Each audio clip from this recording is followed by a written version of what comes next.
Hey everybody, I am Tim, that is T-I-N as in Nebula, T-I-M as in meteor shower. If you are living in Russia, you are being very careful, you are not have meteor fall on house, or you are not stand near window or get glass in the face. Sorry, I know the Russian meteorite situation is old news now. You know what else is old news? Is this week's episode of RuPaul's Drag Race. I want to apologize first of all for coming to you all so late with this week's video. I have been in Colorado visiting family. That is also why I am not in face. Our activity schedule ended up being too packed to kind of squeeze in recording, so I am actually now recording this video at the Denver airport on my way home. Episode 4 of Season 5 of RuPaul's Drag Race. I thought this was one of the most entertaining episodes of Drag Race that I have seen in a really long time. I loved the ballet challenge.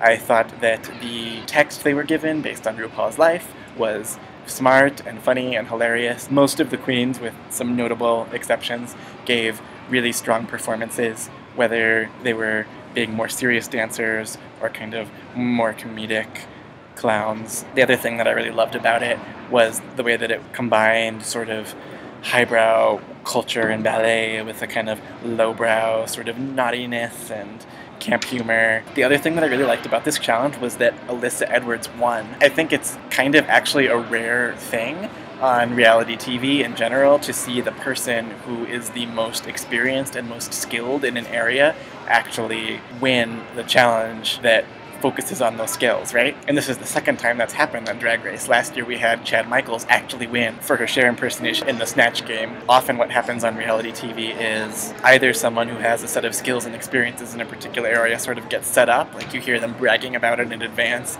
and then they like totally crash and burn in the challenge, kind of like Milan in some of the acting challenges last year, or like Jujubee with the singing challenge in season 2, which was just so uncomfortable to watch, right? Or the other thing that I think is even more frustrating or irritating is when someone who is very skilled and has a set of experiences and training in a particular area does do really well in the challenge that focuses on those things, but then maybe they end up coming in runner-up and the actual win goes to someone who sort of did something unexpected, kind of like what happened with Tatiana winning the Snatch Game in season 2 for her Britney Spears impersonation over Pandora Box doing her really seasoned Carol Channing. You know, and I think that like part of what that is about is that there is this way that sometimes reality shows want to claim credit for all the talent that comes through their ranks. So when someone does come with like a skill set that predates their time on the show, sometimes that gets a little bit like kind of pushed to the side or not really focused on. Like our franchise created them versus them really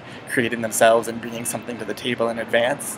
I think the other thing is that there is sometimes this phenomenon on reality TV of like, you know, the kind of America's Got Talent effect, right? Of like wanting the viewer to be able to identify completely with the person who's up there. Like, I could do that. Like, I could, you know, if I just wanted it badly enough tomorrow, I could get up there and that could be me, you know. They're just an ordinary person just like me. There's nothing sort of special or exceptional or skilled about them. You know, I think American Idol is sort of the epitome of that, right? And there's a way that that's kind of like the ultimate American kind of rags to riches. Anybody could be anything at any time if you just kind of fake it until you make it thing. Chutzpah or something is prized over training and dedication to a craft. I also think that can be connected a little bit with like anti-intellectualism, right? I'm going to vote for George W. Bush because he seems like he could be my drinking buddy, but if someone is really smart and having a really analytical take on the world, then oh, that's really threatening to me. I think the anti-intellectual aspect of our culture was kind of at its peak, right, during the Bush years. I don't think it's any coincidence that reality television, which sometimes plays upon that, really mainstreamed during those years. For all those reasons, I was really happy to see Alyssa's training and Alyssa's experience and Alyssa's expertise as a dancer be given the credit that it was due. That said, it was interesting to have that kind of juxtaposed with the double elimination of Honey Mahogany and Vivienne Pinay. What was most emphasized in the elimination was less about skill